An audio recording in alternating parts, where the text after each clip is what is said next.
નમસ્કાર મિત્રો, અનમોલ ઇંગ્લિશ એપમાં લેવલ 1માં આપણે રોજબરોજની વાતચીતમાં ઉપયોગી વાક્યો શીખી રહ્યા છીએ. આજે ચેપ્ટર 24માં આપણે વાક્ય નંબર 231થી 240 શીખવાના છે. જો તમે આ વિડીયો યુટ્યુબ પર કે બીજે ક્યાંય જોઈ રહ્યા હો તો અનમોલ ઇંગ્લિશ એપ ડાઉનલોડ કરી લો અને એપમાંથી આ ચેપ્ટર જોઈ અને વિડીયોની સાથે સાથે પ્રેક્ટિસ પણ કરી લેજો. વિડીયો જોયા પછી એપમાં આપ્યા મુજબ પ્રેક્ટિસ કરી લેશો તો તમને ધીમે ધીમે ઇંગ્લિશ બોલવાનો આત્મવિશ્વાસ આવવા મળશે અને સરળતાથી ઇંગ્લિશ બોલતા શીખી જશો. તો ચાલો શરૂ કરીએ. વાક્ય number 231. I need to take rest. હું આરામ કરવા ઈચ્છું. નીડ એટલે જરૂર હોવી, ઈચ્છા હોવી. રેસ્ટ એટલે આરામ કરવો. વાક્ય number 232. I would like to have sum T. હું થોડી ચા લેવાનું પસંદ કરીશ. વુડ લાઇક એટલે પસંદ કરવું, હોવું, પસંદ કરવું, પસંદ હોવું, અથવા ઈચ્છા થવી કે ચા થોડી મળે તો સારું. હું થોડી ચા લેવાનું પસંદ કરીશ. વાક્ય નંબર 233. આઈ પ્રિફર ટી ઓવર કોફી. હું કોફી કરતાં ચા લેવાનું વધારે પસંદ કરું છું. કોફી મળે તો ચાલે પણ ચા વધારે પસંદ.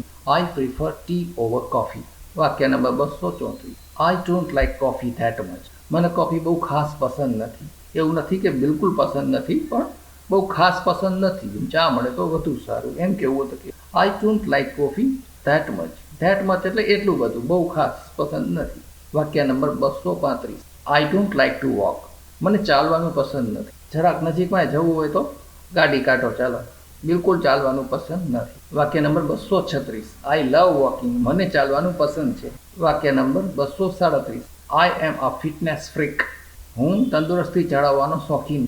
ચાલવાનું, કસરત કરવાનું વગેરે મને ગમે છે. વાક્ય નંબર 238. શી સ્પીક્સ વેરી ફાસ્ટ. તેણી ખૂબ ઝડપથી બોલે છે. વેરી ફાસ્ટ એટલે ખૂબ ઝડપથી. She speaks very fast. તેણી ખૂબ ઝડપથી બોલે છે. વાક્ય નંબર 239. He speaks at very slow pace. તે ખૂબ ધીમી ગતિએ બોલે છે. પેસ એટલે ગતિ, સ્લો પેસ એટલે ધીમી ગતિએ બોલે. વાક્ય number 240. What have you done. તમે કર્યું છે શું?